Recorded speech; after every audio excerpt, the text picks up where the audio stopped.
Hey guys, how are we doing today? I just uploaded a Q&A on my Instagram. For those of you who have never seen one of my videos, my name is Lizzie, aka Frezza Forte. I just did my first figure show, NPC figure show. I usually just compete in powerlifting and kind of stay to that side, but I thought it would be fun to like do something different. So I signed up for a show and I did it. I prepped over 10 months and it went really well. So I've been talking about it for the past 2 weeks and I thought it's finally time to kind of open up the questions to you and give you the opportunity to ask anything that I haven't answered for you. All right, let's see what you have in store for me. If I do not answer your question, I'm sorry. There were decent. This was the best Q&A, so thank you for all the wonderful questions before we even start. This is the best Q&A I've ever done. It seems like you guys asked a lot of really good questions. I'm just gonna start from the most recent and work my way down. First question, Hecka Stubborn asks, can you go over how you phased your training through your prep? My prep was 10 months. There were a lot of phases. It was kind of like a push, take a little off, little push, maintain for a little bit, and that's like one of the benefits to a longer prep. We went through all sorts of lifting phases, so we had a lot of time. We got to play around, and since I had been lifting for a long time, I already had a decent amount of muscle. So that's why your prep for something, whether it be a powerlifting show, a figure show, is never going to look like someone else's. And that's why it's a really good idea to get a coach, get a different eye, get someone to help you through those things. We got to keep in a lot of powerlifting, but we also did a lot of more bodybuilding stuff, like big sets, it's a 50, like clusters, some like metabolic conditioning, a lot of steady state that I wasn't doing before. But we also went through like hypertrophy blocks that were more powerlifting-y, a little more strength blocks, and we did a lot of like more tempo and bodybuilding work as well. So we kind of did everything. And then leading up to my show, the cardio went up a little bit so I could keep my calories relatively high and I never was in like a super low deficit. Pancakes and dumbbells, I like that name. What made you want to do a figure show in the first place? So my reason behind doing it was I was competing in powerlifting for like 2 or 3 years and like competing a lot, and like I wasn't quite as excited about it anymore. I noticed my training go down just because like I didn't have that same sort of energy that I had before. I wasn't putting in that sort of organization that you need to be a competitive athlete. I wasn't eating well. I was just going through the motions, not really thinking about what I was doing, and my progress I was declining. I was getting weaker because I did not care. I thought like doing something that just required so much dedication that was different and allowed me to learn and use my brain a little bit more, and that allowed me to work harder, would be a little bit more stimulating for me and a little bit more exciting. And it was just that. It was perfect. It was just what I needed. And I'm really excited to train for powerlifting again, and that's kind of why I did it. Sydney asks, is the appearance you get from competing something you want aesthetically because you like the look of it, or is it more the challenge of lowering calories and exercising and the thrill of the stage practicing? I don't think anyone's ever excited about dropping your calories. That shouldn't actually be your goal. And if that is why you're excited about doing a show, as you should stay as far away from bodybuilding as possible. It wasn't even the aesthetics for me. It was just like the full dedication, learning about my body, and just building the best body I could, because that body, building those muscles that were weaker, is going to help me at powerlifting. Like, I want to do it so I would be a better powerlifter, I'd be stronger for my body weight, things like that. And that's what I got out of it. Lowering calories and exercising more, that's when you start getting into that kind of disordered section. Like you start to get into the bad stuff. We actually were able to keep the goal when you prep should be to keep your calories as high as you possibly can. The goal shouldn't be to lower the calories as low as you can. Again, if like that's why you want to do a show, stay as far away as you can. A lot of both women and men will use prepping for a show to hide disordered habits, and that's kind of why it gets this bad name. So I guess to answer your question, I did it because I wanted to be a better athlete, and that dedication and like kind of waking up that drive in me was going to be helpful. I could apply that towards other things, just so I saw the amount of work that I was capable of. Do you have any thoughts about being tattooed and if that impacts a subjective judging process? It definitely does. The sport is very conservative and they don't like tattoos and crazy hair. Of course there are exceptions and you can do pretty well, but like, you look at the top people, none of them have tattoos. It definitely does make it harder to see muscle definition. This is something that I'm not really worried about because I don't want to be a competitive bodybuilder. I do it 100% for myself.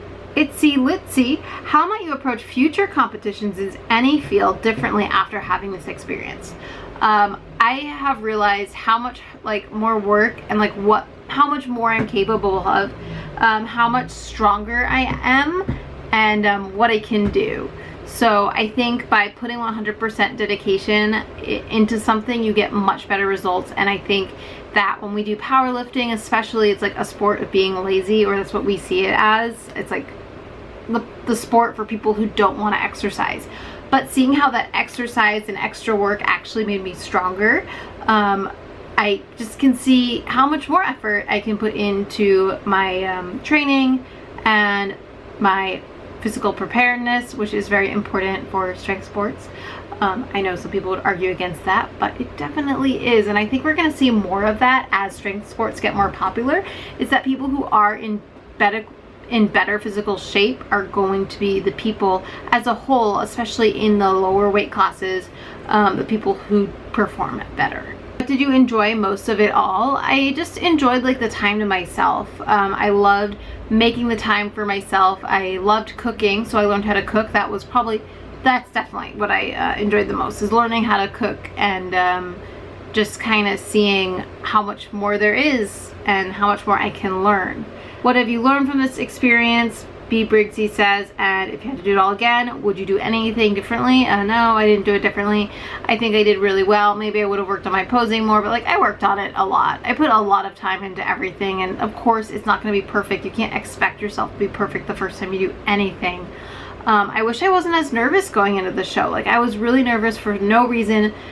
People were generally very nice, especially like the show directors. They all showed you where you had to be, like, oh, we need number blah blah blah on stage right now. And then like, if you're waiting to go on stage, you can ask them, oh, what exactly am I doing here? And they were all very explicit and nice, told me what to do, and it was not as stressful as I thought it was going to be. The path to gold. What were your lowest carbs and fat, and how much cardio per week were you going into? Coach helping you with reverse diet. I have a lot of questions, blah blah blah. Okay, so my lowest were the 2 weeks before the show. My lowest calories were around 1400. Lowest carb days were at 60, but then that was just to like deplete my body a little bit. And then the few days before the show, I was eating like 300 carbs.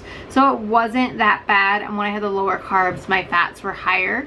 So my calories 3 weeks out were going between 1400 and 1700, which for someone who is 5 feet and 110 pounds is a reasonable amount to eat. Backcountry Girl 85.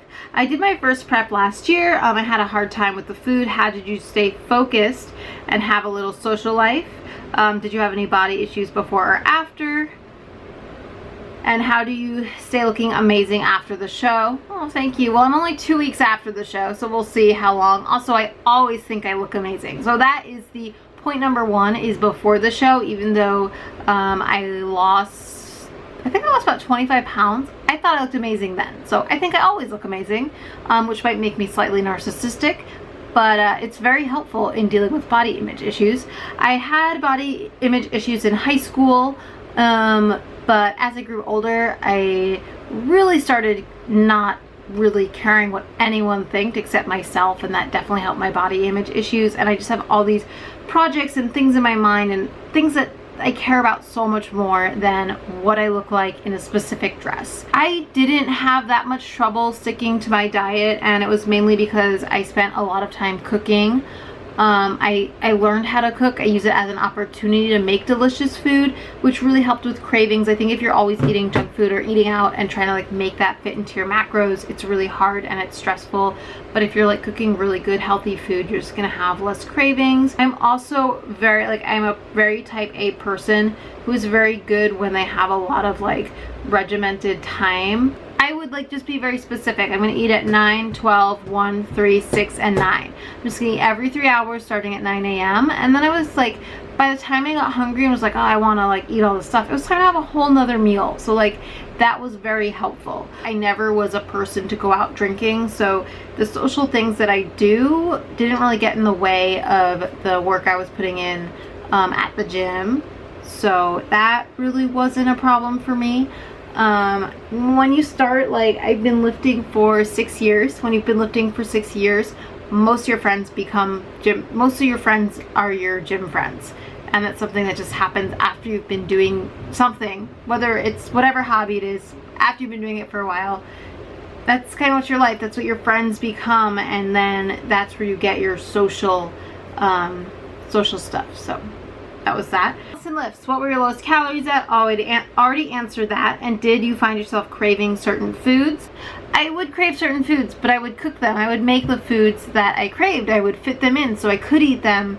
And that was really helpful. I had pancakes almost every single day of prep, which is something you saw if you've been following me, which was also really helpful. Which did you find mentally and physically more difficult, prepping for powerlifting meet or prepping for your body competition prep? I don't think this is really a fair question because I care so much more about powerlifting and the numbers that I hit there. So a powerlifting meet is always much more stressful for me because I just care about it so much more. But Erin asked, do you have any advice for women doing a bodybuilding show that come from a powerlifting background?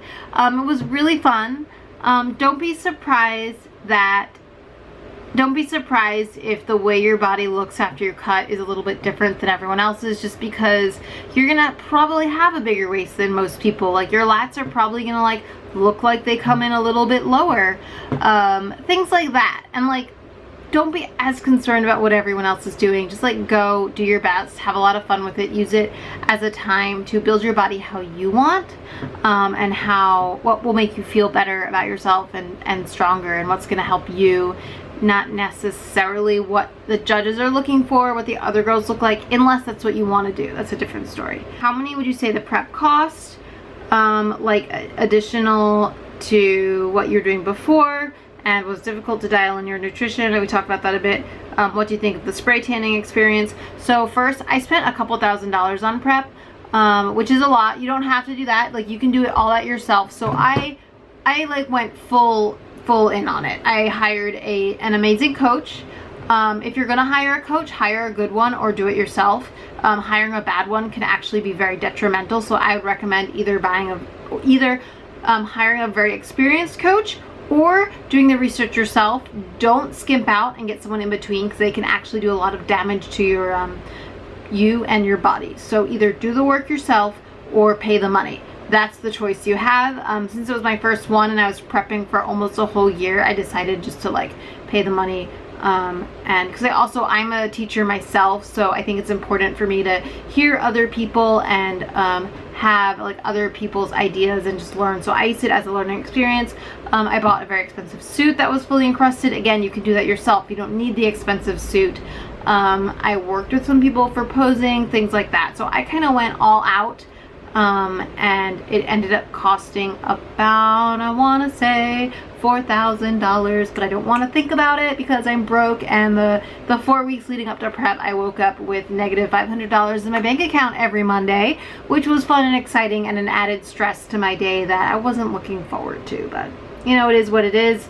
Was it difficult to dial in your nutrition? No, I got a plan and I just did it. I didn't think about it, but again, my personality, I'm very good at doing that. Just to give you guys an insight of the kind of person I am, when I went to art school, I was okay locking myself in a room for 8 hours and working on a painting and doing that every single day until I finished a really crazy oil painting. Again, that's just how I work. I like to build on top of things, and I like to follow rules. I don't know, just like it ended up making my life less stressful, which I know isn't what a lot of people get out of it. What did you think of the spray tanning experience?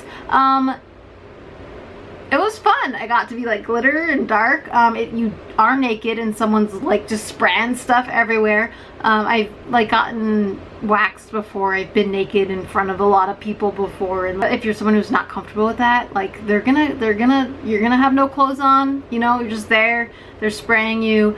So don't be surprised when they tell you to take your pants off. I hired someone outside of the show to do it. Just so like it was just in a hotel room with her, and she did a better job. So I would actually hire someone, like sometimes the show people aren't necessarily as good, like they just hire whoever. So yeah, I don't know, that stuff doesn't bother me. And I knew it. Some people are going, they're like, what? I have to be naked for this? If you were to do it all again, would you change anything? No. If I did another show, like maybe I would do physique, but I think just because like it's more fun. I'm gonna lose because I'm teeny, but whatever. What was your favorite part about prep? It was probably just about like learning about myself, like learning how much work I could do and learning how to cook and like learning how much more stuff I could get done in a day. And I really liked the prep part. I didn't like the show part as much. My good friend Muscle Munchkin, was it difficult to submit yourself to subjective judging at your bodybuilding show after doing powerlifting? Yes. For a hot second I was like, wait, but I look pretty good, like what? And then you can always get into this thing, but like I really did it for myself. I didn't even pay attention to who they were calling out first, so it didn't really bother me that much. And I wasn't putting that much on myself to win. I didn't really care that much. I knew I had done the work really well. Anything on show day that you didn't expect? Yeah, that there was carpet. There was carpet on the stage and I almost tripped and fell. And then second part of this question, shorter prep. If you were close to stage weight, I was not very close to stage weight. I personally liked the longer prep because keeping my strength was the most important, which you're not gonna do if you just lose a bunch of weight at once. You're gonna have to do crazy stuff, especially if you're not taking drugs. So I think the longer prep is better, especially if you're really doing it for yourself and you're doing it to make life changes and you want long-lasting changes and you want to keep, so like I kept lifting really heavy. I squatted 260 for 3. I deadlifted 365 while I was cutting, and that's not going to happen if you're doing crazy stuff. Most difficult part of prep, I don't know. At some point I didn't care. At some point I was like, I think when I was like getting around 115, 114, I was like, damn, I look great. I don't want to lose any more weight. So like it was harder to like do the cardio and the extra stuff when I thought I looked perfect.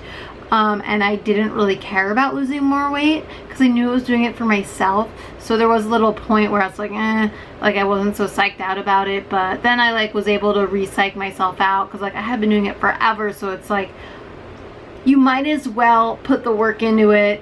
You put so much work into it. What are you doing, Lizzie? Get your shit together and just finish. You're almost there. Any other questions, please post below. I had a lot of fun and it was just like a great experience. It's so weird. It's so cool. Like it's such a weird thing that we do and I loved it. If you aren't subscribed, make sure to subscribe to my channel. Thank you for watching and stopping by. I will see you in the next video. Again, any questions I haven't answered, please ask them below and I'll type them out to you, or I'll do another Q&A. All right? That's it. Adios, guys.